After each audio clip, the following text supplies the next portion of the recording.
Okay okay okay, तो काफी student ऐसे हैं जिनकी ये फर्स्ट क्लास है। Okay okay, got it got it got it. ठीक है, फाइन।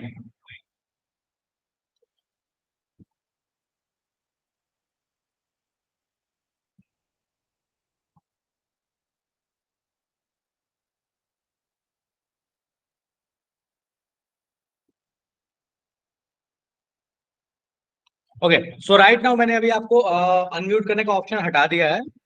ठीक है, बट किसी को भी अगर कुछ कहना हो तो आप मुझे मैसेज कर दीजिएगा।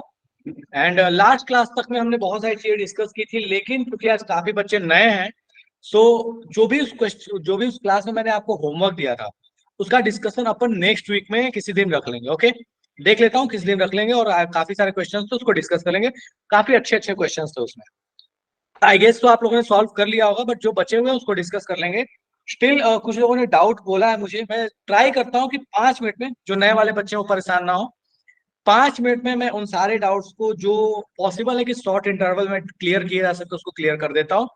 स्टिल जो पेंडिंग रह जाएगा वी विल ट्राई कि क्लास के एंड में कर लें। अदरवाइज उन क्वेश्चंस को बचा कर रखना, नेक्स्ट डे या नेक्स्ट वीक में किसी दिन डाउट डिस्कशन रखूंगा, उस दिन बात कर लूंगा। ठीक है, स्टिल स्टिल गुड इवनिंग। नए बच्चे हैं, क्या क्या बोल रहे हो आकाश? Just minute.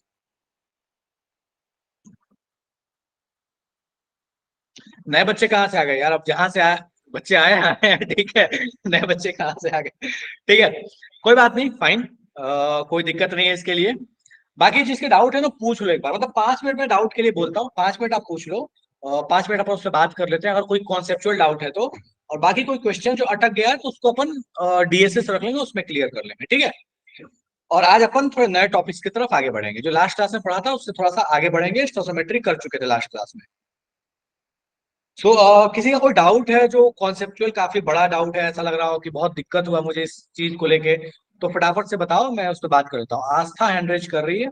आस्था, शिवा, जस्ट मिनट रुक जाओ, मुझे देख लेने दो कौन कौन लोग हैं। एक बार हैंड रेज कर दो, मैं अनम्यूट कर देता हूँ, जस्ट रुक जाओ, मैं अनम्यूट करने का परमिशन देता हूँ, एक एक करके पूछ लेना। ठीक है, जस्ट मिनट। और बाकी नए वाले बच्चे परेशान ना हो, अगर थोड़ा बहुत नो बॉल बाउंसर चला जाए तो दिल पे नहीं लेना है। ठीक है, 5 मिनट बाद अपन रेगुलर क्लास स्टार्ट कर लेंगे। बाकी जो थोड़े से पुराने वाले हैं उनको मैं कुछ कुछ उनके जीवन के कुछ दुख कम कर दूंगा। Just a minute.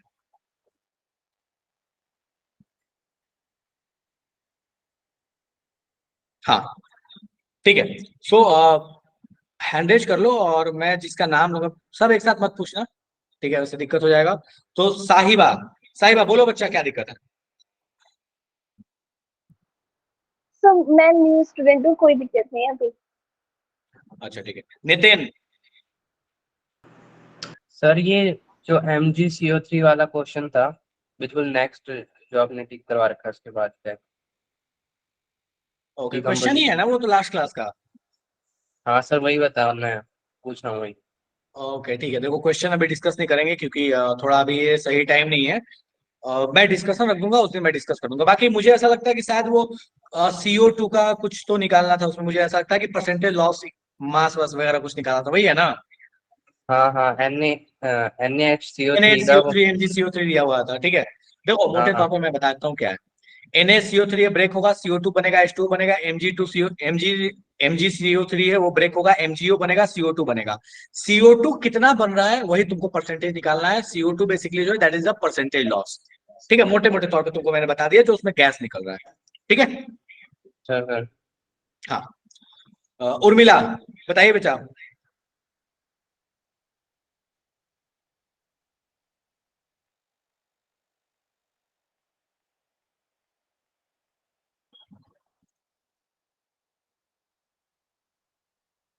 ओके, कोई डाउट नहीं है। सोनी।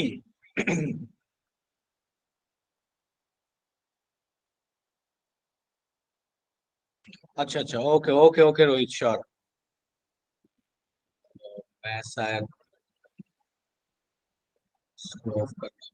हाँ, ठीक है, ओके, थैंक यू रोहित। हाँ, जोया आप जस्ट स्टार्टिंग बेटा, 2 मिनट बस देख लूं किसी को कोई और दिक्कत तो नहीं है, कोई डाउट तो नहीं है।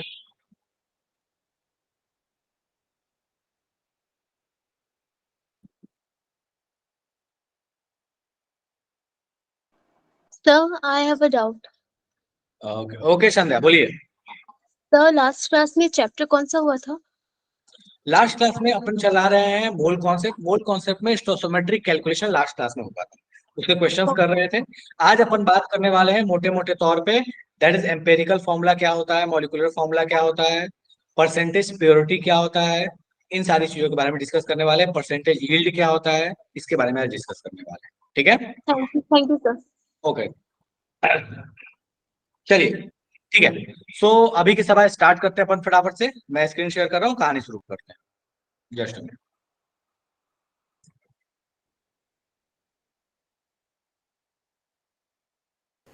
Good evening sir. Good evening, good evening बच्चा।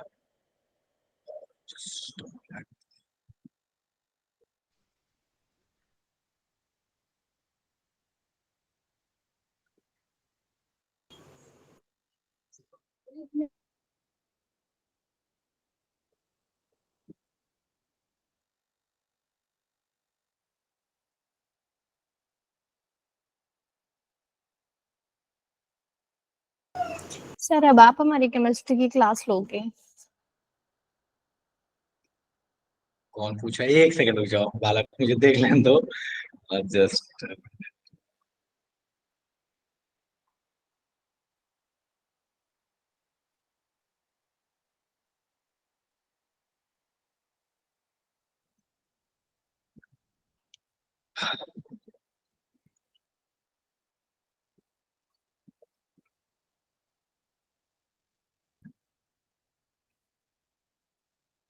बस एक minute.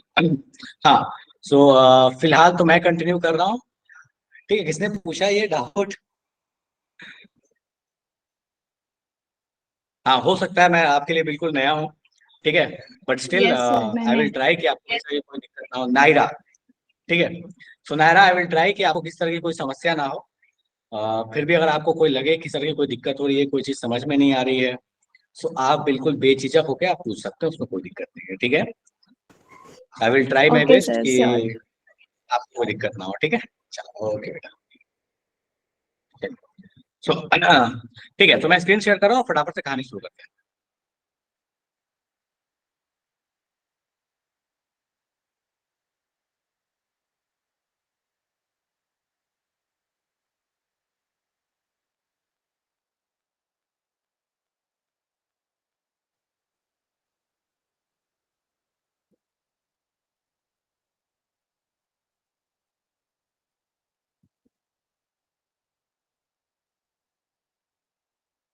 Okay, so study team दिख रहा है अभी को? क्वेश्चन दिख रहा है स्क्रीन पे?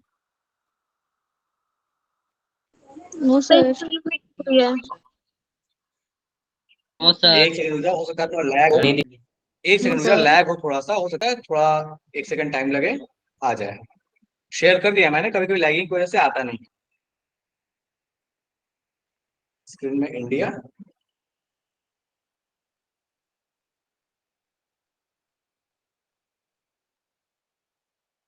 हो गया। ओके ठीक है, चलिए बढ़िया। सो ये लास्ट क्लास तक जहां हमने बात किया था, उसके रिगार्डिंग एक क्वेश्चन है छोटा सा। इस क्वेश्चन को रख लो, अभी कोई डिस्कशन नहीं कर रहा, कोई इस पे बात नहीं कर रहा।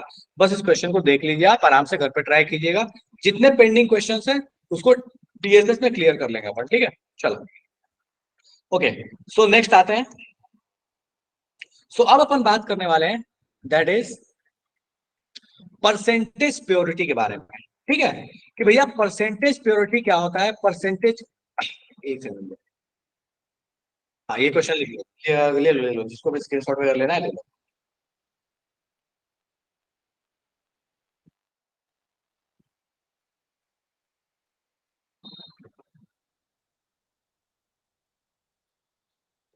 चलिए, सो आज का अपना पहला टॉपिक है, दैट इज परसेंटेज प्योरिटी।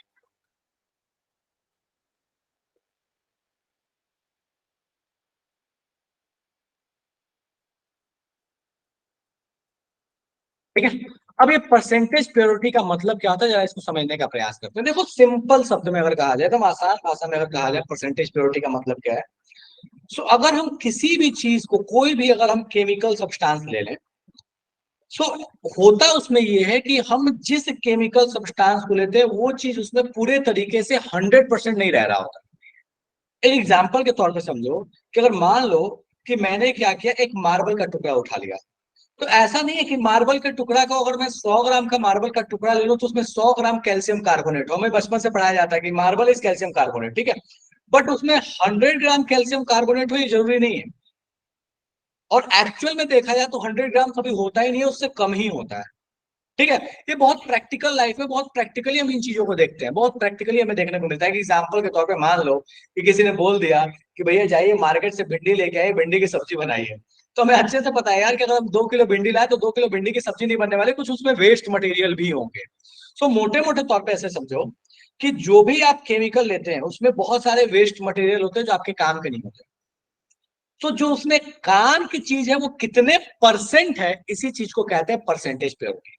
हमारे काम की जो उसमें चीज है किसी भी केमिकल में वो कितने परसेंट है, दैट इज परसेंटेज प्योरिटी। चलिए तो अपन देखते हैं इसका मतलब क्या है। इसका मतलब हुआ that is actual composition of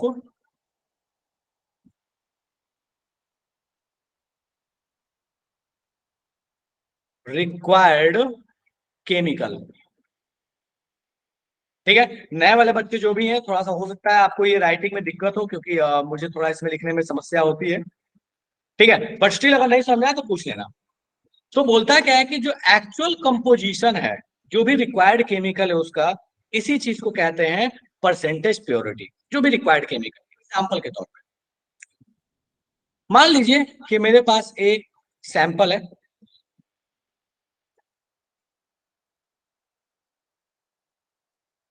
sample किसका है, तो मान लो मेरे पास एक सैंपल है मार्बल का, ये मार्बल का सैंपल है मान लो, ठीक है। सो कहता क्या है, ये मार्बल का जो सैंपल है ये इसका मान लो बोल दिया कि इसका जो मास है, ये मान लो बोल दिया कि 200 ग्राम है, और क्वेश्चन में दे देगा कि भैया ये जो मार्बल का सैंपल है इसमें एक्चुअल मास जो है, किसका एक्चुअल मास, तो actual mass of calcium carbonate. और वो कैसे पता चलेगा, एक्सपेरिमेंटली पता चला, एक्चुअल मास ऑफ CaCO3। इसमें कह दिया कि एक्चुअल मास ऑफ जो CaCO3 है इसमें पता चला है दैट इज 140 ग्राम। तो आपने जो मार्बल का मास लिया था वो तो लिया था आपने 200 ग्राम, और उसमें एक्चुअल जो आपके काम की चीज कितनी है, 140 ग्राम। तो कहता क्या है कि अगर आपको ऐसी कहानी देखने को मिले तो यहाँ पे आप बोल सकते हैं कि यहाँ जो परसेंटेज प्योरिटी होगा वो क्या हो जाएगा, तो जो एक्चुअल अमाउंट है अपॉन जो सैंपल का मास है मल्टीप्लाइड बाई 100। आप इसको सॉल्व कर लीजिए तो दैट दिस विल बी 70%। ठीक है, सो मोटे तौर पे अब इसके फॉर्मूले की तरफ चलते हैं। तो इसका फॉर्मूला क्या कहता है, तो फॉर्मूला कहता है कि भैया इसका मतलब ये हुआ कि आपके पास परसेंटेज प्योरिटी इक्वल्स टू होता है एक्चुअल मास। किसका एक्चुअल मास, जो आपका रियल कंपाउंड है, जो आपका रियल वहां पे रिक्वायर्ड केमिकल है। सो बोलता है उसका actual mass multiplied by, sorry divided by mass of sample, जो सैंपल आपके पास दिया हुआ है उसका मास मल्टीप्लाइड बाई 100। सो कहता है कि जो भी आपने लिया हुआ था, जो भी आपने एक्चुअल मास लिया हुआ है उसका mass divide by mass of the sample multiplied by 100। हमेशा याद रखना है कि हमेशा जब भी हम स्टोइकोमेट्रिक कैलकुलेशन करते हैं तो उसमें मास ऑफ द सैंपल से हमारा कोई लेना देना नहीं होता, हमारा लेना देना होता है एक्चुअल मास से, क्योंकि रिएक्शन में कौन पार्टिसिपेट करता है, एक्चुअल मास। ठीक है, सो ये याद रखना है कि हमारा जितना भी केमिकल कॉम्बिनेशन है, जितना भी अपने पास केमिकल कैलकुलेशंस है, वो डिपेंड करता है एक्चुअल मास के ऊपर। That is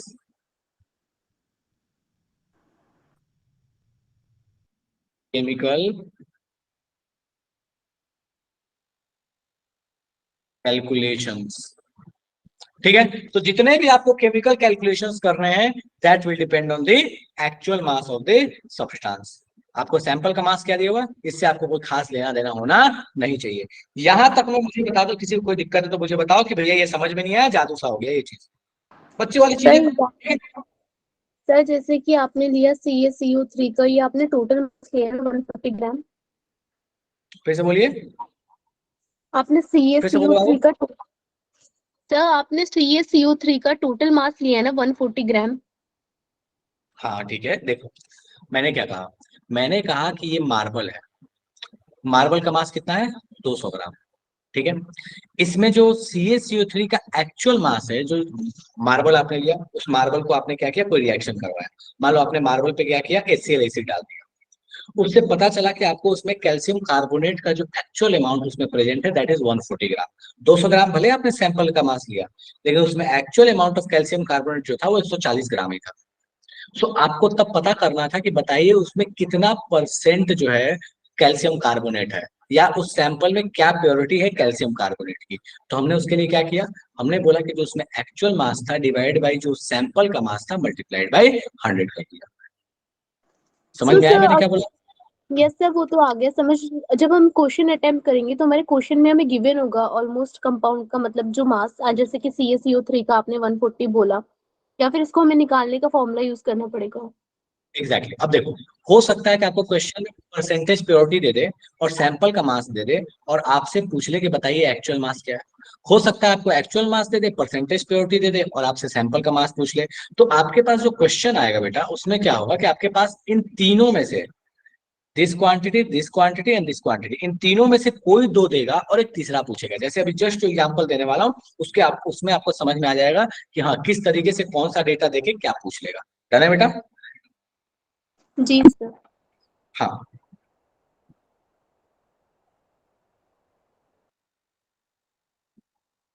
okay,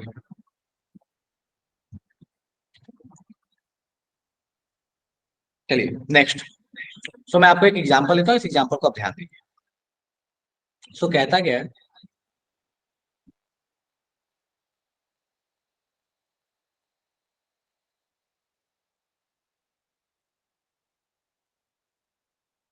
a sample of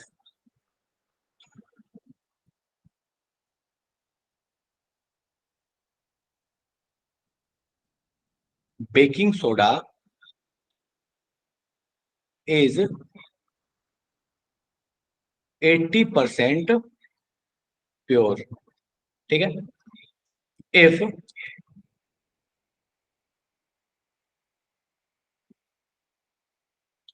mass of the sample was 250 gram, then calculate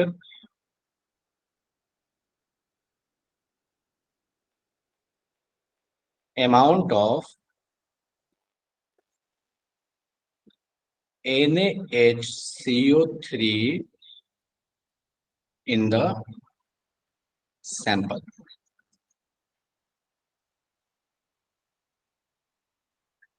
एकदम आसान सा क्वेश्चन, एकदम बच्चों वाला क्वेश्चन है, फटाफट से सॉल्व करो। एकदम बिल्कुल बच्चों वाला क्वेश्चन है, फटाफट से सॉल्व कीजिए। ओके आकाश, रोहित, सैयद, मुकेश, निकी, मानसी, बहुत अच्छे।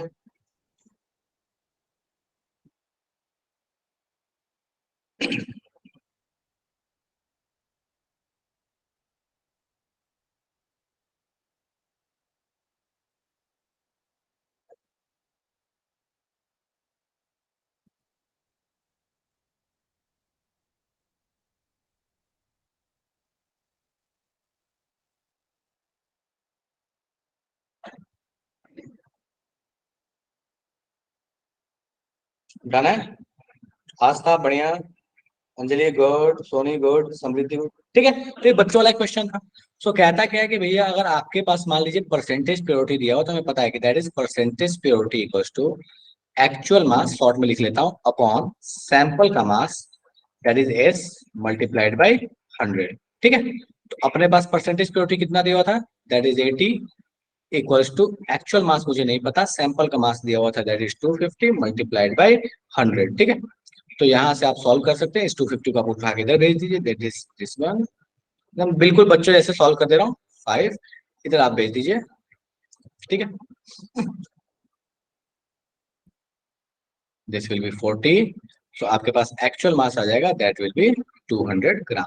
अब इस क्वेश्चन को कैसे टफ किया जा सकता है, कैसे इस क्वेश्चन का लेवल बढ़ाया जा सकता है, ठीक है।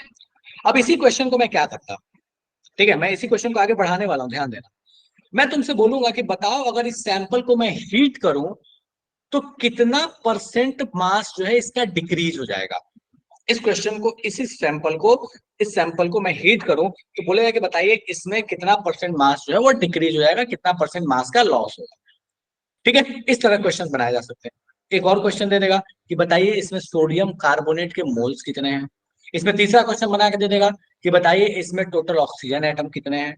क्या लगता है ये जो 3 क्वेश्चन बोला ये सॉल्व किया जा सकता है? फर्स्ट क्वेश्चन थोड़ा टफ है, सेकंड और थर्ड इज वेरी इजी। क्या लगता है तीनों क्वेश्चन सॉल्व हो जाएंगे? कराऊं या छोड़ दूं? अभी हाँ छोड़ सर। देता हूँ, आप आराम से खुद ट्राई कर सकते हो ना। हाँ सर। चलो बहुत अच्छा, ठीक है, ओके। सो मैं यहाँ क्वेश्चन लिख देता हूँ, आप आराम से घर पे ट्राई कीजिएगा, ठीक है।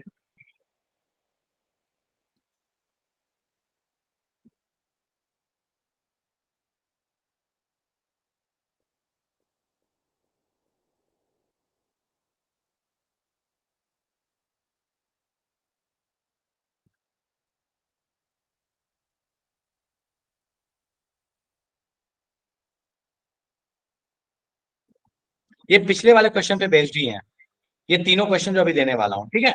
आप इसको आराम से घर पे ट्राई कीजिएगा।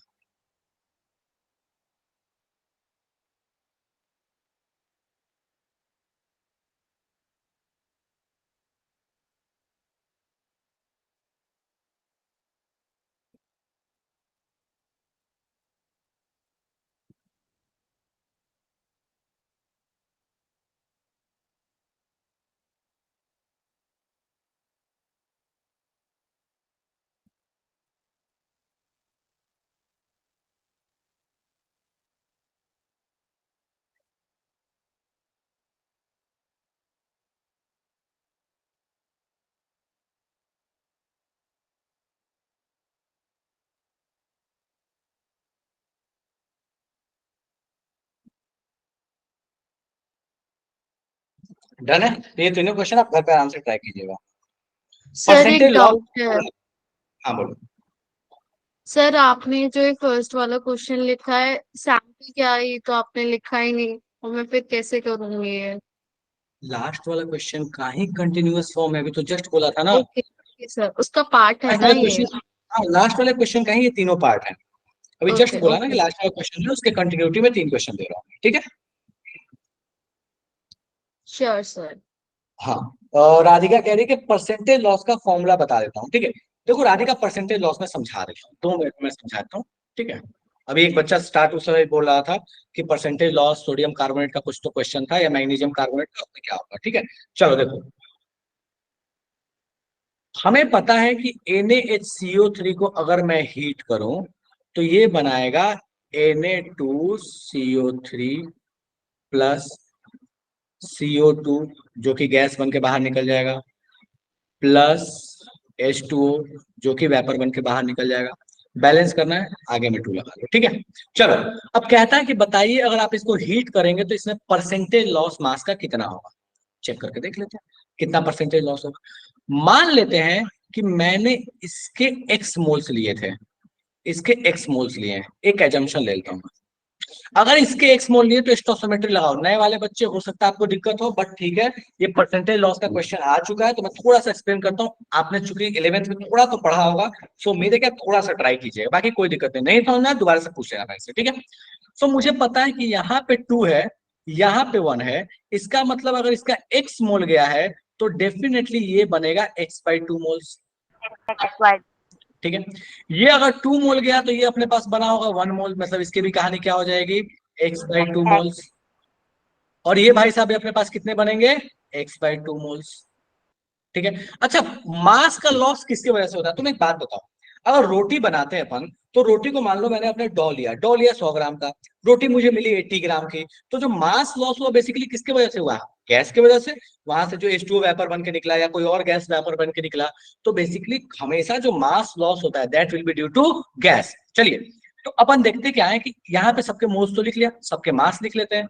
सो मास लिखने में कोई दिक्कत नहीं, कैसे मास लिखेंगे, दैट इज मोल्स इनटू इसका मोलर मास, इसके मोल्स इंटू इसका मोलर मास, इसके मोल्स इंटू इसका मोलर मास, इसके मोल्स इंटू इसका मोलर मास। अब सवाल ये उठता है कि भैया अपने पास लॉस हुआ कितना एग्जैक्टली मास का। चलो मुझे फटाफट से बताओ कि अगर मैं NaCO3 का मैं मोलर मास निकालूं, कितना आ रहा है NaCO3 का मोलर मास, जल्दी से निकाल के देखो तो। 84 के आसपास आ रहा है क्या? जल्दी देखो तो कितना आ रहा है, फटाफट से कैलकुलेट करो। जैसे 84 ही आ रहा है। 84 आ रहा है। चलिए, सो अगर मैं मास लिखूं तो इसका मास आ जाएगा अपने पास 84x। ठीक है, अगर CO2 का मैं मास लिखूं तो ये कितना आएगा, this will be 44 molar mass. तो अपने पास इसका मास आ जाएगा x/2 इंटू 44। H2O का कितना आ जाएगा, तो x/2 इंटू 18। अब देखो लॉस कितना परसेंट लॉस हुआ, ये वाला मास और ये वाला मास गैस बन के बाहर निकल चुका है। तो मैं यहाँ पे बोल सकता हूं दैट इज जस्ट,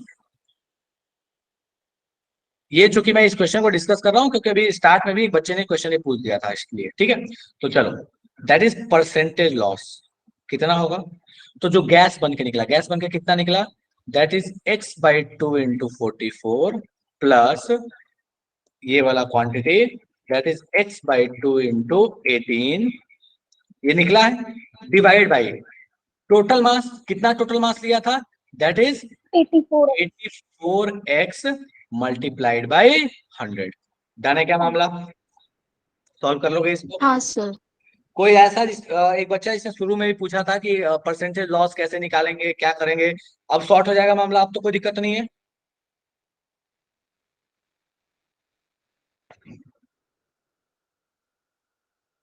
चलिए बहुत बढ़िया, वेरी गुड। ठीक है, आगे बढ़ते हैं। सर इसमें तो ये नंबर ऑफ मोल पे डिपेंड ही नहीं कर रहा है, एक्स पे परसेंटेज में। हम मोल से क्या ले आने ना, परसेंटेज लॉस का। देखो एक बात बताओ तुम मुझे, जो क्वेश्चन तुमको दिया हुआ था उसमें परसेंटेज लॉस का मोल से कोई लेना देना नहीं होगा। तुम कितना ही अमाउंट ले लो, परसेंटेज लॉस तो सेम ही रहने वाला है। तुम अगर 100 ग्राम की डॉ लोगे तो उसमें 20% मान लो वेपर निकला।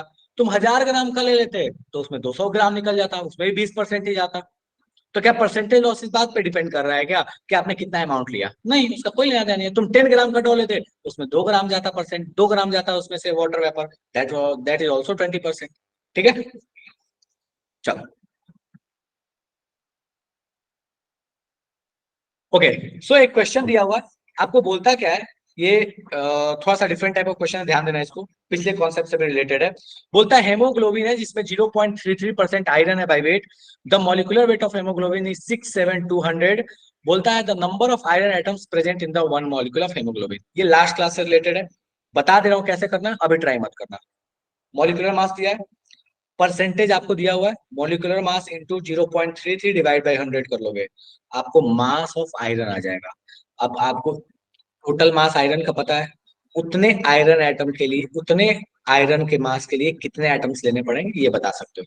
नए वाले बच्चे हो सकता है आपसे सॉल्व नहीं हो क्योंकि लास्ट क्लास में ऐसे क्वेश्चंस करवाए थे।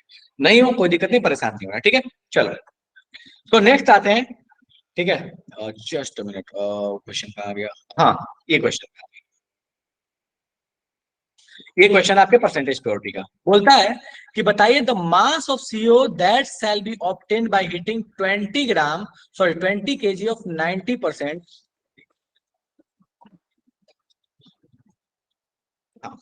बोलता है कि the mass of CO that shall be obtained by heating 20 KG of 90% pure limestone. कहता है कि अगर आपके पास 20 किलो का लाइमस्टोन है जो कि 90% प्योर है, तो बताइए कैल्शियम ऑक्साइड आपको कितना मिलेगा। शुरू हो जाइए, अभी जस्ट एक क्वेश्चन सॉल्व करके बताया था, वैसे ही सॉल्व करना है, फटाफट से ट्राई करो। और जिससे सॉल्व नहीं हो वो मुझे मैसेज करके बताओ, सॉल्व नहीं हो रहा है मैं सॉल्व करूंगा, एंड तक आंसर लेके आऊंगा। बट आप ट्राई कीजिए 2 मिनट लेके, कोई जल्दी नहीं है। और किसी को ऐसा लग रहा है कि सॉल्व नहीं हो रहा तो फटाफट से मुझे मैसेज करो, पता ही नहीं चला क्या करना है, इसमें जादू हो गया है। कोई भी ऐसा इसको लग रहा है ये जादू हो गया, क्या करना है मुझे फटाफट से बता दो, मैं रिएक्शन लिख के देता हूँ जिसको रिएक्शन नहीं आती है।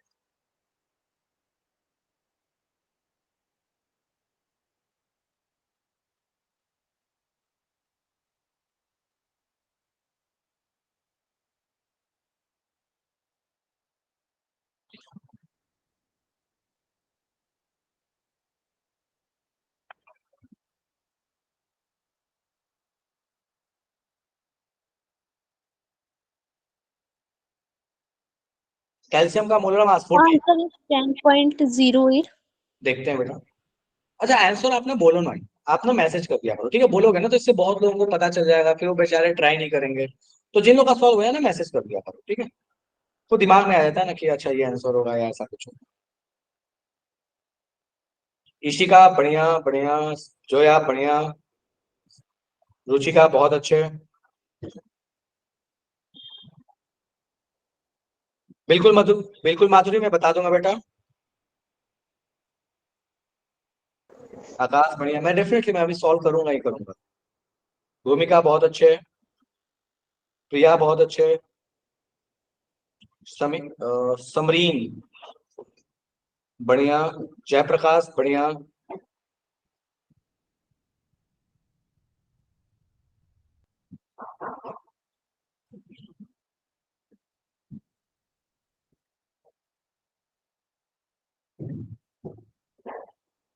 सौरभ बहुत बढ़िया, अंकुश बढ़िया, आस्था बढ़िया। चलिए ठीक है, तो मैं सॉल्व करता हूँ, काफी जनता सॉल्व कर चुकी है। तो हमें पता है कि जो सैंपल है, अभी जस्ट बताया था कि जो सैंपल है उसमें 90% बस लाइमस्टोन है, दैट इज CaCO3। और जो रिएक्शन में पार्टिसिपेट करेगा वो जो एक्चुअल अमाउंट है वही करेगा, सैंपल का मास तो करेगा नहीं। चलो तो मैं यहाँ पे ले रहा हूँ, एक सैंपल है, इस सैंपल का मास कितना है 20 kg। तो सैंपल का मास हो गया अपने पास 20 kg। मुझे एक्चुअल अमाउंट नहीं पता, क्वेश्चन मार्क है।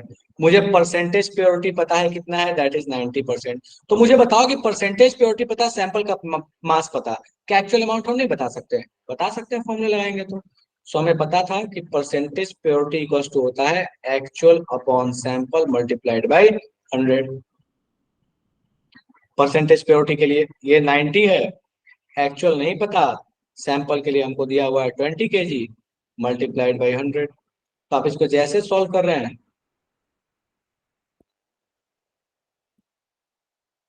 ठीक है, so that is mass of actual जो आपके पास कैल्शियम कार्बोनेट है, दैट इज 18 kg। अब मुझे एक बात बताओ, मुझे 18 kg पता है तो क्या मैं मोल कॉन्सेप्ट थोड़ा सा नहीं लगा सकता? लगा सकते हैं अपन, ठीक है, कैसे लगाएंगे? सो हम कहेंगे कि भैया ये 18 kg है तो इसका मोल्स कितना हो जाएगा, चाहो तो ग्राम में कन्वर्ट कर लो, बट नहीं भी करोगे तो दिक्कत नहीं है। क्यों नहीं है? क्योंकि केजी से केजी में जाओगे ना तो आंसर आपके केजी में आ जाएगा, ग्राम में करना कर लो, कोई समस्या नहीं। So this will be balance already है, 18 अपॉन इसका मोलर मास निकालोगे तो आया होगा 100, ग्राम में करना है तो मल्टीप्लाइड बाई 1000, ठीक है। अब इसके मोल्स पता, हम इसके मोल्स बड़े आराम से बता लेंगे, कितना आएगा भैया? तो इसके मोल्स तो हमको पता है, जितना मोल ये होगा उतना ही मोल ये होगा, कोई दिक्कत है नहीं, ठीक है। तो इसके मोल्स अपने पास कितने हो जाएंगे? Same, that is 18 by 100 multiplied by 1000। अभी देखो इसको सॉल्व कर ही लूं मैं, ताकि इतना लिखना ना पड़े। तो ये अपने को दिख रहा है कि 180 आ रहा है, तो इसके मोल्स कितने आ जाएंगे? 180 मल्टीप्लाइड बाई, इसका मोलर मास करोगे तो मास आ जाएगा, CaO का मोलर मास कितना आएगा? 40 + 16, तो that will be 56। Moles into molar mass कर लिए, मास आ गया, whole multiply whole divide by 1000 कर लोगे तो आपके पास आ जाएगा केजी में मास। अब इसको तुम सॉल्व करो, केजी में देखोगे तो ये सॉल्व होकर अप्रोक्सीमेटली 10.08 के आसपास आ जाएगा। तो और करेक्ट आंसर इज 10.08। मुझे ये बता दो कोई ऐसा जिसको ये चीज बाउंसर नोबल हो गया हो सकता है कि मैं थोड़ा तेज चला गया हूँ, तो मुझे बता दो, मैं वापस से बता दूंगा। बट आई एम एक्सपेक्टिंग कि आपने 11th क्लास में पढ़ा है तो थोड़ा हमें क्वेश्चन ज्यादा कर रहे हैं तो थोड़ा स्पीड तो बनता है। ओके मुस्कान, डन है, मैं वापस एक्सप्लेन करता हूँ, चलो कोई बात नहीं, ठीक है। देखिए परसेंटेज, अब प्योरिटी अपने को दिया हुआ है 90%, सैंपल का मास है 20%, एक्चुअल मास हम निकालते हैं। एक्चुअल मास कैसे निकालेंगे? तो परसेंटेज प्योरिटी बराबर एक्चुअल मास अपॉन सैंपल का mass multiplied by 100। Percentage purity है 90, एक्चुअल मास नहीं पता, डिवाइड बाय सैंपल का मास मल्टीप्लाइड बाय 100, तो यहाँ से एक्चुअल मास आ गया 18 kg, ठीक है। अब हमने क्या किया कि 18 kg को ग्राम में कन्वर्ट किया, तो 18 इंटू 1000 किया, ग्राम में आ गया। 100 से डिवाइड किया क्योंकि कैल्शियम कार्बोनेट का मोलर मास 100 आएगा, 40 12 एंड 16 इंटू 3 100, तो यहाँ पे इसके मोल्स आ गए। स्टोसियोमेट्री देखो, यहाँ पे भी 1 है, यहाँ पे भी 1 है, मतलब ये अगर 1 मोल डिसोसिएट होगा तो ये 1 मोल बनेगा, तो ये कितना मोल डिसोसिएट हो रहा है? दैट इज 180 मोल्स, तो ये भी बनेगा 180 मोल्स। मोल्स हमको पता, मोलर मास से मल्टीप्लाई किया, इसका मोलर मास आएगा 56, 40 प्लस 16 56, 56 आ गया। तो 180 इंटू 56 कर लिए, मोलर मास आ गया। मोलर मास को फिर 1000 से यहाँ पे डिवाइड कर चुके हैं, मास को 1000 से डिवाइड किए तो ये केजी में आ गया। इसको सॉल्व किया तो दैट विल बी 10.08। डन है। कोई ऐसा जिसको अभी भी नो बॉल बाउंसर हो गया? बढ़िया, ठीक है। नेक्स्ट अगला क्वेश्चन पे आते हैं। तो अगला क्वेश्चन भी इसी तरह का है, बोलता है कि पोटेशियम क्लोरेट है, ठीक है, पोटेशियम क्लोरेट इज KClO3, ठीक है। ये ब्रेक होता है तो ये क्या देता है, तो मैं अभी आपको रिएक्शन लिख के देता हूं। ये देता है KCl प्लस O2। ये आपको रिएक्शन भविष्य में पढ़ना है, बट मैं अभी आपको लिख के देता हूं, that is KCl plus O2।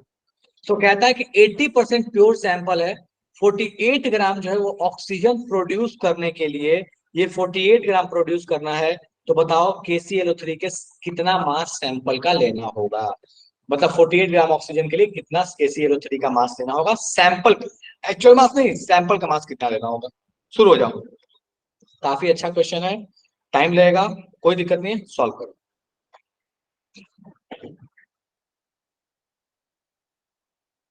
ये टाइम टेकिंग क्वेश्चन है, बढ़िया क्वेश्चन। नहीं समझ में आया तो मुझे बताना, मैं तरीका बताऊंगा कैसे करना है, फिर दोबारा से ट्राई करना।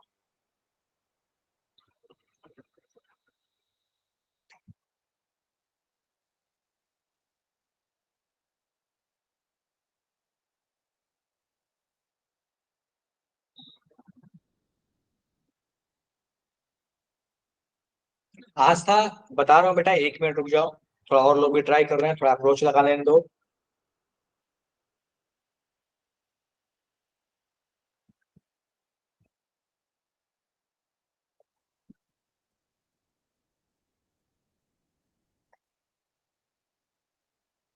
ऊपर से गया? ओके ओके ओके, कोई दिक्कत नहीं है। अरे ऊपर से कैसे चला जाएगा बताओ तो। कोई बात नहीं, 2 सेकंड के लिए नहीं समझ में आया, नहीं आया, इसमें क्या है, ऊपर से क्या जाना है। ऐसे ऐसे फर्जी क्वेश्चन थोड़ी ऊपर से आते हैं।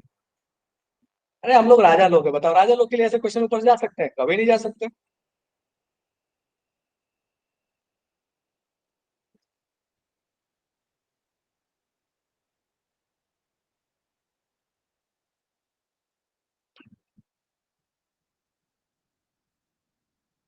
चलो मैं हेल्प करता हूँ, ठीक है। मुझे एक बात बताओ, O2 का मास पता तुमको, तो इसका मोल्स पता। पहले तो इस रिएक्शन को बैलेंस कर लेना, बिना बैलेंस के स्टोइकोमेट्री तो लगा नहीं सकते। चलो इसको बैलेंस कर लेते हैं, अगर लगे तो यहाँ पे 3/2 लगा लो, सीधे ऐसे बैलेंस कर लेते हैं फ्रैक्शन। अच्छा, इसका मास पता तो इसका मोल्स पता, इसका मोल पता तो इसका मोल पता, तो इसका भी मोल पता, स्टोइकोमेट्री लगा के। इसका मोल पता, इसका मतलब इस भाई साहब का मास भी पता, इस भाई साहब का एक्चुअल मास पता चल गया, परसेंटेज प्योरिटी दिया है, सैंपल का मास नहीं निकल जाएगा। चलो ट्राई करो, मैं वापस एक्सप्लेन कर रहा हूँ, ठीक है।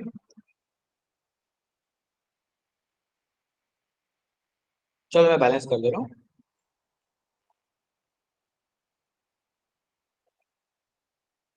चलो, ऑक्सीजन का मास पता तो मोल्स पता, इसके मोल्स पता तो स्टोइकोमेट्री लगा के इसके मोल पता। स्टोइकोमेट्री का मतलब क्या हो, कुछ नहीं है, 3/2 के लिए ये 1 चाहिए होता है, तो जितने मोल्स आएंगे उतने मोल के लिए कितना मोल चाहिए ये बता लो, वही यूनिटरी मेथड।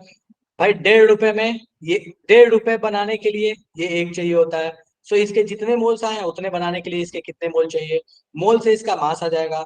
इसका मास जो है वो एक्चुअल मास ऑफ सैंपल आया, एक्चुअल मास आ गया तुम्हारे पास, अब मास ऑफ सैंपल चाहिए तुमको, एक्चुअल मास पता, परसेंटेज प्योरिटी पता, क्या सैंपल का मास नहीं पता चल जाएगा, ठीक है।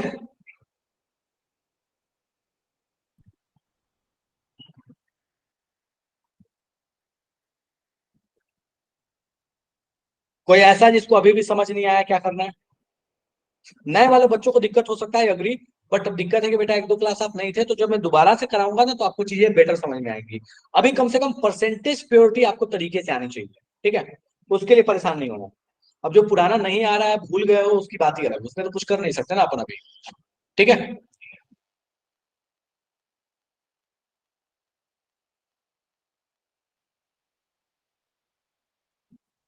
चलो काफी लोगों ने आंसर भेजा है।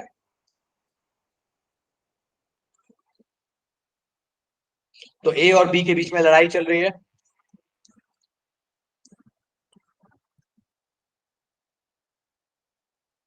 जितने लोगों का बी आ रहा है जरा एक बार फिर से सोचना।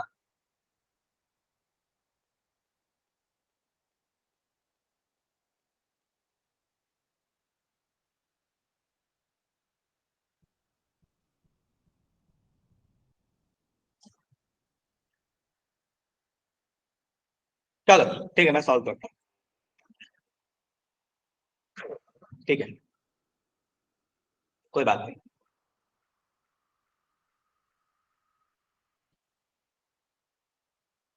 चलो इधर ध्यान दो। सो मेरे पास रिएक्शन है, दैट इज, मैं यहां साइड में लिख रहा हूं, KClO3 ब्रेक हो रहा है, KCl दे रहा है, O2 दे रहा है। ठीक है, बैलेंस करते हैं इसको। बैलेंस करने का अलग अलग तरीके हैं। मैं इसको अब की बार ऐसे बैलेंस कर लेता हूँ, यहाँ 3, यहाँ 2, यहाँ 2 कर लिया, बढ़िया। अब मुझे O2 का मास बोला है कि 48 ग्राम है। ठीक है, मास दिया है मुझे O2 का 48 ग्राम। सो क्या मुझे मास दिया है O2 का, तो मैं इसका मोल्स नहीं लिख सकता? लिख तो सकते हैं। तो भैया हमें पता है कि मास है 48 ग्राम, तो इसके मोल्स कितने आ जाएंगे? दैट विल बी 48 बाई इसका मोलर मास दैट इज 32। इसको डिवाइड करोगे दैट इज 1.5, 3/2 या 1.5 जो बोलना है बोलो। चलो अब मुझे एक बात बताओ आप, ये 3 रुपए के लिए 2 चाहिए होता है, ऐसे समझो ना बिल्कुल सिंपल भाषा में, कि ये 3 रुपए के लिए 2 चाहिए होता है। तो भैया 1.5 रुपए के लिए कितना चाहिए होगा नहीं बता लेंगे यूनिटरी मेथड। मुझे फटाफट से बताओ कि अगर वो ऑक्सीजन 3 तब बनता है जब 2 KClO3 लेते हैं, मैं कितना KClO3 लूंगा ऑक्सीजन 1.5 बन जाए, ये बताओ मुझे कितने मोल्स लेने पड़ेंगे। मुझे एक बात बताओ कि ये तीन मोल बनाने के लिए 2 मोल चाहिए होता है, तो मुझे 1.5 मोल 1.5 मोल बनाने के लिए कितना चाहिए होगा? 1 मोल। सिंपल सा हाँ कैलकुलेशन। तो हमें पता चल गया कि भैया ये 1 मोल चाहिए। अच्छा 1 मोल चाहिए तो मैं इसका मास नहीं बता सकता कितना होगा, इनटू मोलर मास। चलो मोलर मास निकाल के देखो, 122.5 आ रहा है क्या? मुझे यस सर। फटाफट से बता दो, मोलर मास 122.5, के का 39, Cl का 35.5, ऑक्सीजन का 16 इंटू 3 कर लो, सबको जोड़ोगे तो 122.5 होना चाहिए। डन है क्या? चलेगा? चलो। हाँ तो सर। आपको ये पता चल गया कि इसका मास हमें कितना चाहिए होगा, 122.5 ग्राम। ये तो चाहिए होगा। ये तो एक्चुअल मास चाहिए ना, जो एक्चुअल KClO3 122.5 ग्राम होगा, तब जाके ये 48 ग्राम मिलेगा। लेकिन मेरे से तो क्वेश्चन ने बोला था कि भैया हमें कितने मास का सैंपल लेना होगा KClO3 का, और हमें पता है कि भैया परसेंटेज प्योरिटी बराबर होता है actual mass upon sample mass multiplied by 100।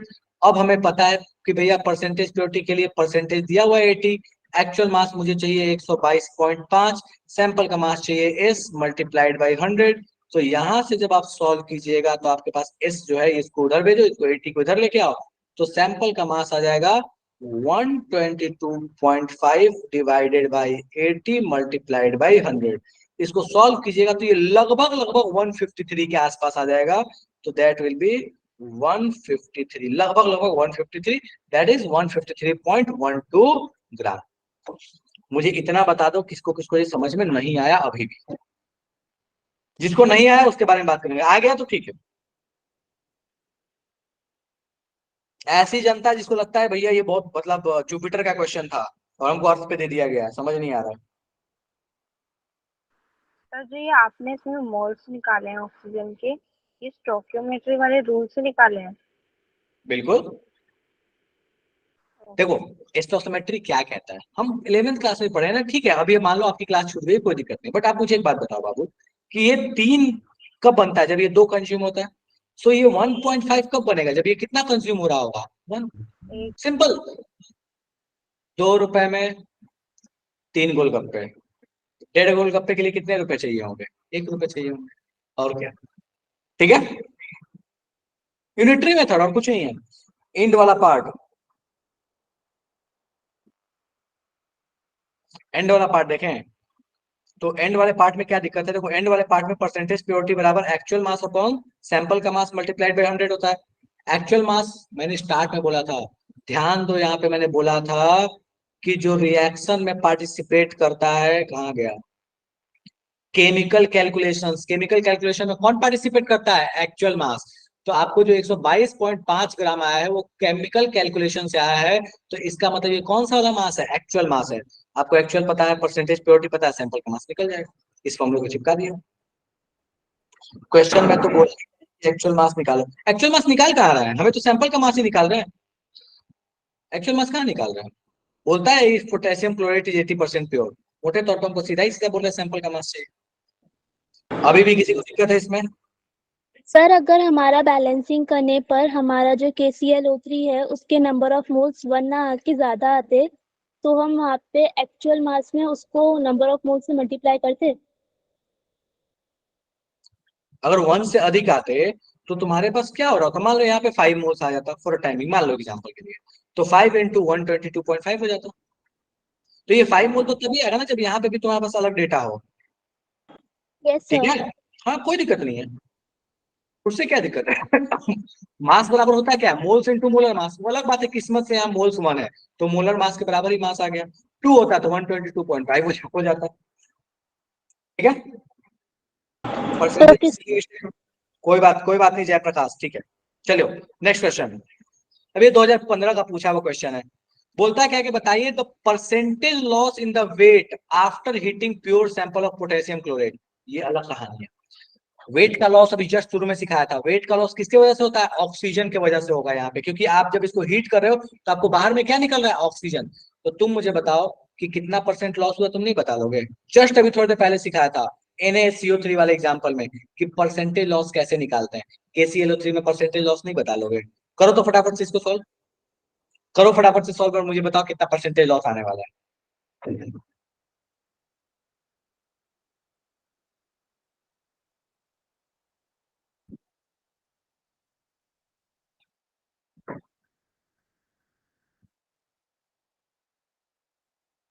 कीजिए, फटाफट से सॉल्व कीजिए।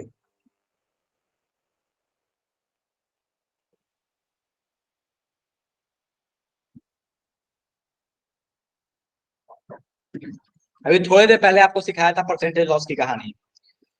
कितना मास गैस का निकल रहा है अपॉन जो आपने मास लिया था मल्टीप्लाइड बाई 100।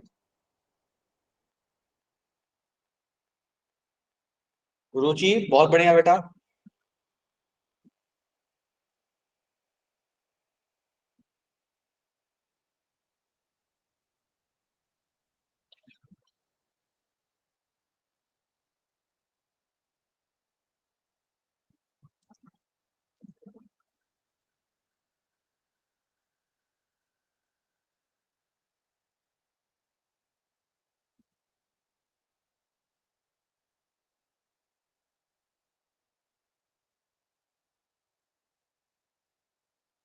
बढ़िया, इशिका बढ़िया,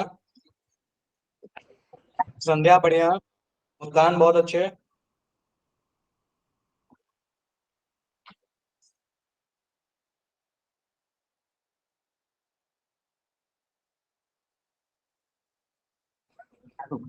भूमिका बहुत बढ़िया, मुकेश बहुत बढ़िया, Kashish good, Gunjan good, Mukesh good, Anisha good, Ankush good, Astha good, Jayprakash बढ़िया, रोहित अच्छा, आकाश अच्छा। चलो ठीक है, करते हैं सॉल्व। तो अभी जस्ट हमने देखा था 2015 का पूछा हुआ क्वेश्चन है ये। बोलता है कि KClO3 को आप हीट कीजिएगा तो क्या होगा। चलो देख लेते हैं इसको फटाफट से।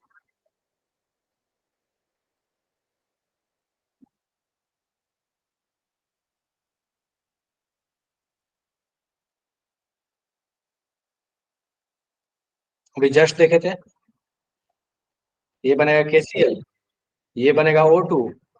बैलेंस करना है तो यहाँ पे 3/2 लगा लो, कोई दिक्कत नहीं है। चलो, अगर मान लो ये अपने पास x मोल होता, मोल्स में बात कर रहे हैं,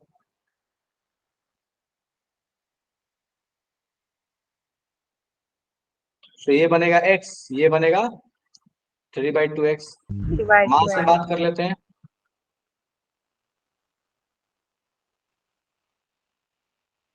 तो इसका मास हो जाएगा x इंटू 122.5 और इसका मास हो जाएगा 3/2 इंटू एक्स इंटू 32। चलो यही मास अपने पास लॉस होने वाला है, तो परसेंटेज लॉस अभी जस्ट हम देख रहे थे थोड़ी देर पहले क्वेश्चन NaHCO3 वाले में, परसेंटेज लॉस कितना होगा।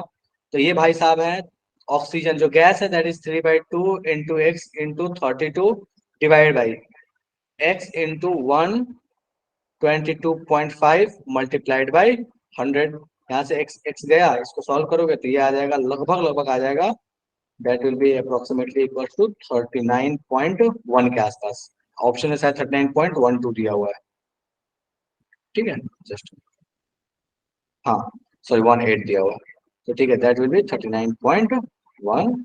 सॉल्व करके देख लेना इसको, डन है क्या? देख लो एक बार, अगर लगे डाउट है तो पूछ लो। कोई ऐसा इसको लग रहा है ये बाउंसर वाउंसर चला गया, बड़ा आ गया?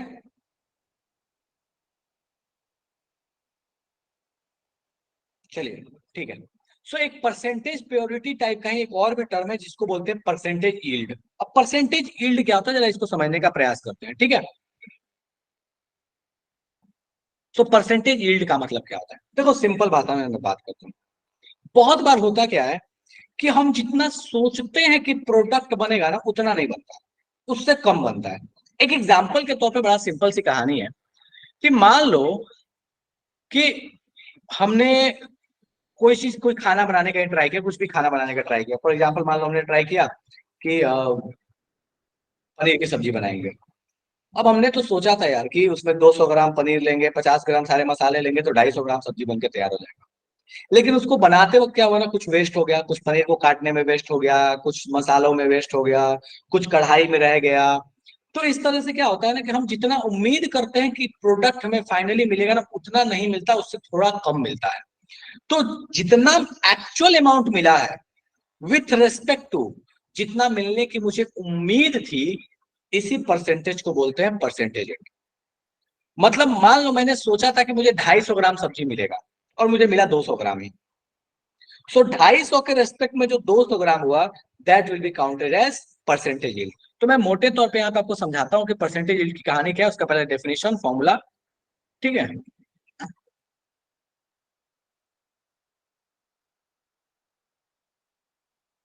सो परसेंटेज यील्ड का मतलब क्या है,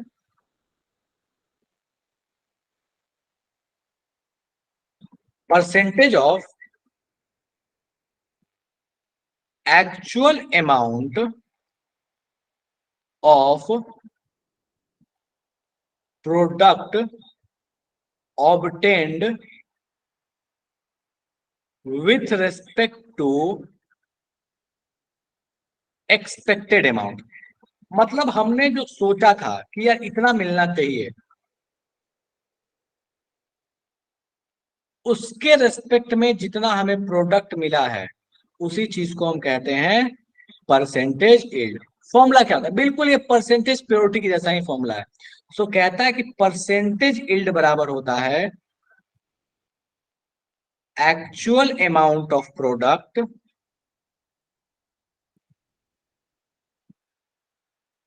अपॉन एक्सपेक्टेड अमाउंट, जितना हमने उम्मीद किया था,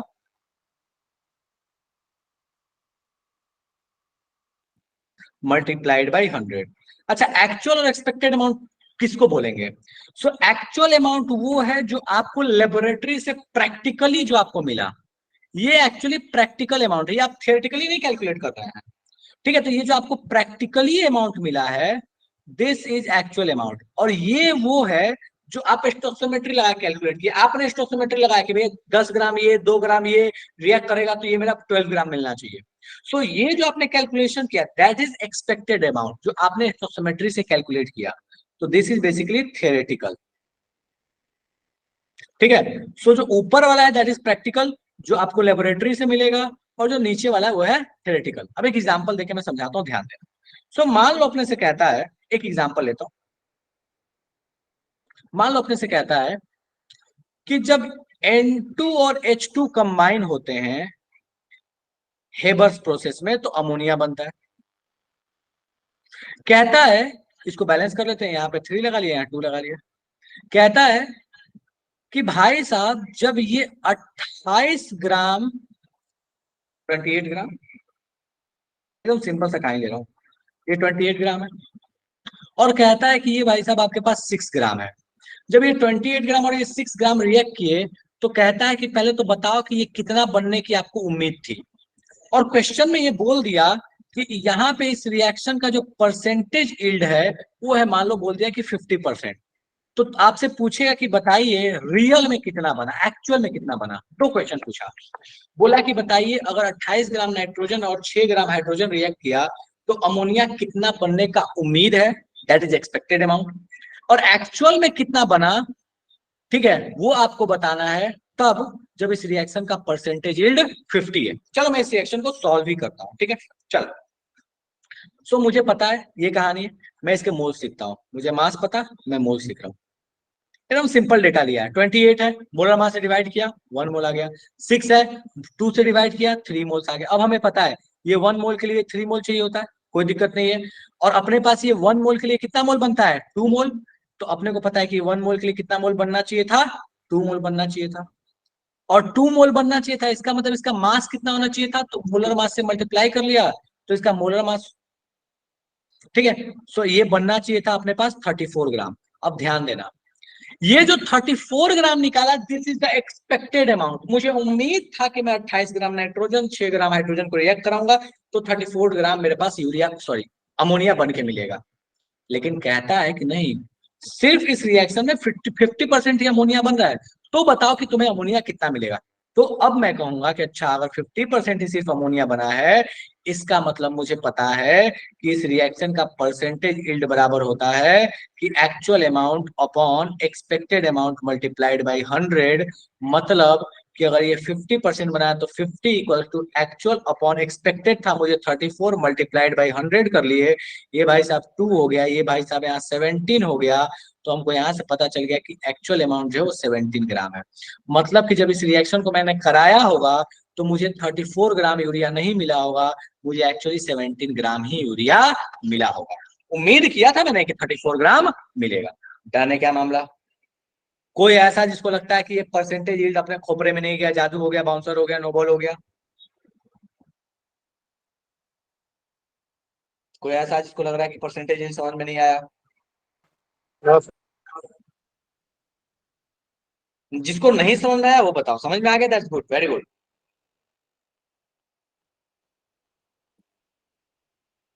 डन है, चलिए बहुत अच्छे, बहुत अच्छे, बहुत बढ़िया। सर एक बच्चे ने हाथ उठाया। हाँ हाँ, बोलो बोलो बोलो, मुझे हैंडल नहीं दिख रहा, मुझे मैसेज करो तो पता चल जाएगा, बोलो।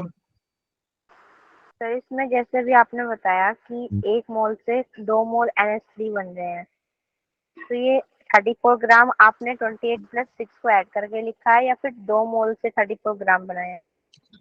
देखो 2 मोल से मैंने 34 ग्राम लिखा है, आप ऐड भी करोगे तो 34 आ जाएगा, ठीक है, कोई दिक्कत नहीं, कंजर्वेशन ऑफ मास रहेगा क्योंकि ये स्टोइकोमेट्रिक रिएक्शन है।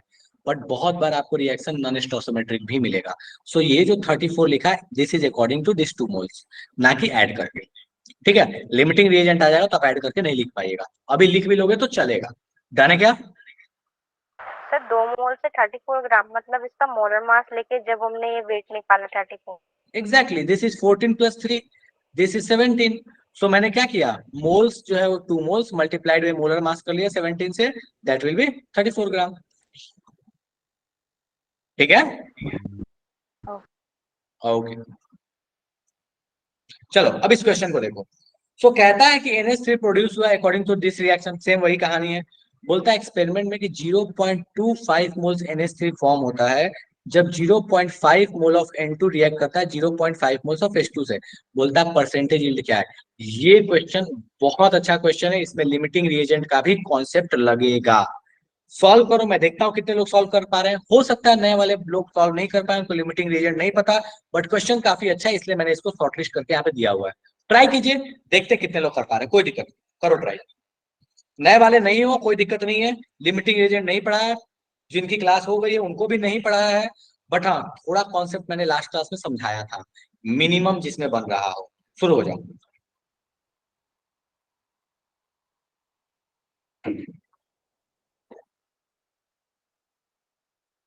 ये क्वेश्चन काफी अच्छा है, टाइम टेकिंग हो सकता है, कोई दिक्कत नहीं है।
तो काफी लोग क्वेश्चन सॉल्व भी कर लिए, मुझे ऐसा लग रहा है।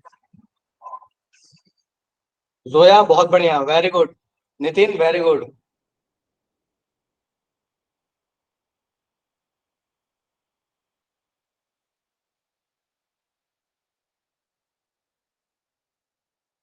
ये क्वेश्चन काफी अच्छा है, ठीक है। जिनको स्टोइकोमेट्रिक कैलकुलेशन नहीं होता वो परेशान नहीं है, ठीक है। स्टोइकोमेट्री का इसका तगड़ा यूज है, नहीं हो रहा कोई दिक्कत नहीं है, अभी जब सीखेंगे तो हो जाएगा। माधुरी गड़बड़ है, 2 लोगों ने अभी तक सॉल्व किया इसको, काफी अच्छा क्वेश्चन।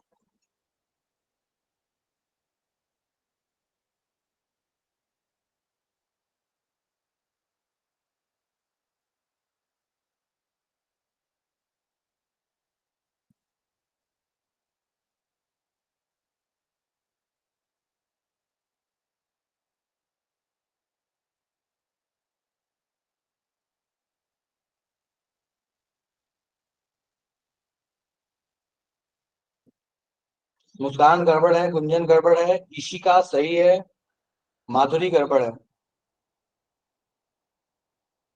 मेहरान गड़बड़ है। सर मैं अरशद हूँ, मैंने मतलब दूसरी आईडी पे। कैसे बोलो? सर मैं अरशद हूँ। आकाश, अच्छा अच्छा, अरशद, ओके अरशद। आकाश सही है।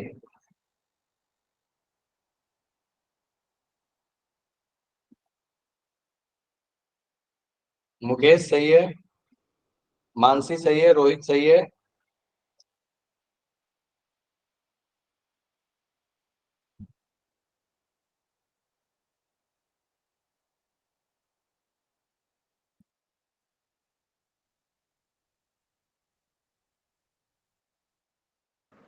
सर आप सॉल्व करके दिखा दीजिए एक बार।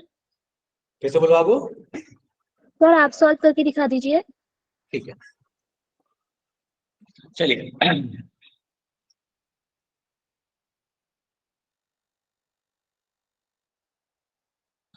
ओके, तो मैं सॉल्व कर रहा हूँ, ध्यान दीजिए। लो सॉल्व हो गया, बहुत अच्छी बात है, नहीं हुआ तो यहाँ ध्यान दीजिए, ठीक है। सो अपने से क्या रहा है कि N2H2 रिएक्ट कर रहा है एंड NH3 बना रहा है। इस रिएक्शन का परसेंटेज यील्ड पूछा है कितना होगा अगर अमोनिया जो बना है दैट इज 0.25 मोल। मतलब एक बात तो समझ लेना है कि मुझे एक्चुअल अमाउंट पता है। सो मुझे पता है कि परसेंटेज यील्ड के लिए मुझे दो चीज चाहिए, actual amount upon expected amount multiplied by 100। ये चाहिए होता। मुझे एक्चुअल तो बता दिया कि 0.25 मोल्स है, मल्टीप्लाइड में मास करोगे तो आ जाएगा मास, मल्टीप्लाई में मोलर मास करोगे तो मास आ जाएगा। नहीं भी मोलर मास से मल्टीप्लाई करोगे तो कोई फर्क पड़ने वाला वैसे नहीं है, मोल्स में भी कैलकुलेट कर सकते हो। चलो, मुझे चाहिए एक्सपेक्टेड मास, मतलब कितना अमोनिया बनना चाहिए था, हम ये पता करने का प्रयास करते हैं। चलिए, ठीक है, ये पता है, ये पता कर लेंगे, काम बन जाएगा। चलो अब देखते हैं। सो मेरे पास रिएक्शन है N2H2 NH3। ये मुझे चिल्ला चिल्ला के कह रहा है कि यहाँ पे 3 मोल्स, यहाँ पे 2 मोल्स, ठीक है। चलो, अब मुझे बोला है कि ये है 0.5 मोल्स, ये भी है 0.5 मोल्स। लास्ट क्लास में मैंने बोला था कि जब कभी भी ऐसी कहानी आए तो आप सारे रिएक्टेंट के हिसाब से प्रोडक्ट बना के देखो, जिसके अकॉर्डिंग कम बनेगा वो आपका आंसर होगा। जैसे स्पेक्स वाली कहानी, कि अगर मेरे पास 4 ग्लास है और 3 फ्रेम है, फिर भी मेरे पास चश्मा 2 ही बनता है। क्यों? क्योंकि 4 ग्लास के हिसाब, 4 लेंस के हिसाब से 2 चश्मा बनेगा और 3 फ्रेम के हिसाब से 3 चश्मा बनेगा। लेकिन जिसके हिसाब से कम प्रोडक्ट बनेगा एक्चुअल आंसर वही होता है। तो 4 लेंस के हिसाब से 2 चश्मे बनते हैं, इसका मतलब एक्चुअल अमाउंट ऑफ जो चश्मा होगा दैट विल बी 2। आप चेयर टेबल के लिए भी एग्जांपल ले सकते हो। मान लो किसी ने बोल दिया कि आपको एक टेबल बनाना है। टेबल की कहानी कैसी है भैया? तो आपको पता है कि ये जो टेबल बनाना है इसमें 4 लेग्स लगने वाले हैं। किसने बोल दिया कि मेरे पास लेग्स जो है ये 12 है, और जो टेबल का ये जो हेड है जो ऊपर में रखते हैं, ये मान लो किसने बोल दिया कि 5 है। बताओ कितना लेग बनेगा, कितना टेबल बनेगा? तो हमें पता है कि 12 लेग है, मतलब टेबल इसके हिसाब से कितने बनने चाहिए? 3। 5 हेड के हिसाब से टेबल बनने चाहिए 5। कम किसके हिसाब से बन रहा है? 3। इसका मतलब मेरे पास कितने टेबल बनेंगे? 3 टेबल। ऐसे भी सोच सकते हो, 3 टेबल बनाते बनाते 12 लेग खत्म, हेड रख के भी क्या कर लेंगे, कुछ कर थोड़ी सकते हैं, ठीक है। चलो, लिमिटिंग रिएजेंट में इसको डिटेल्स में ऐसे बहुत सारे एग्जांपल्स करेंगे, चाय वाय वाले बहुत सारे एग्जांपल्स, ठीक है। चलो, तो अपने पास कहानी ये हुआ कि ये 1 मोल के लिए हमें दिख रहा है कि ये 1 मोल जब होगा तो ये 2 मोल बनता है, मतलब कि 0.5 होगा तो इसे बनना चाहिए 1 मोल। ये 3 के लिए बनता है 2, तो 0.5 के लिए कितना बनेगा? तो हम बड़े प्यार से कह सकते हैं 0.5 का मतलब 1/2 हुआ, तो मोटे मोटे तौर पे आप तुम देखोगे तो दैट विल बी 1/3, ठीक है। 0.33 बनेगा, कुछ नहीं होता है, ऐसे समझिए, यूनिटरी मेथड लगा लो, कुछ दिक्कत नहीं है। 0.5 मल्टीप्लाइड बाई 2 डिवाइड बाई 3, 3 रुपए में 2 मिलता है, तो आधे रुपए में कितना मिलेगा? यूनिटरी मेथड लगाना है बस, ठीक है। इसको आप देखो तो दिस इज बेसिकली 1/3। अब क्वेश्चन में पढ़ो क्या दिया, तो बोलता है लेकिन रियल में तुमको 0.25 मोल से मिला है और तुमने सोचा कितना था कि 1/3 मोल्स मिलेगा। 1/3 का मतलब कितना था? 0.33। तो मैंने सोचा इतना मिलेगा, मुझे मिला इतना, चलो ठीक है। तो अपन लगाते हैं परसेंटेज यील्ड में एक्चुअल मास। एक्चुअल मास कितना हो जाएगा? तो 0.25 multiplied by moles into molar mass. Molar mass कितना? 17। ना भी करो तो कोई फर्क नहीं पड़ना, डिवाइडेड बाई उम्मीद था 0.33 का, तो 0.33 multiplied by 17 whole multiplied by 100। 17 से 17 गया, इसको सॉल्व करोगे तो ये आपके पास आ जाएगा, दैट विल बी 75%। डन है क्या? कोई ऐसा जिसको यहां तक में दिक्कत है तो मुझे बताओ फटाफट से। ओके जोया, कोई दिक्कत नहीं है, कोई दिक्कत नहीं है बेटा, आप जा सकते हैं, कोई दिक्कत नहीं है। पावर कट की थोड़ी दिक्कत यहाँ पे भी है, बट ठीक है। कोई ऐसा जिसको अभी भी जादू हो गया है? परसेंटेज प्योरिटी, परसेंटेज यील्ड में तो समझ में नहीं आया है? बड़े आगे, एक्चुअली मेरी बैटरी भी 5% बची हुई है।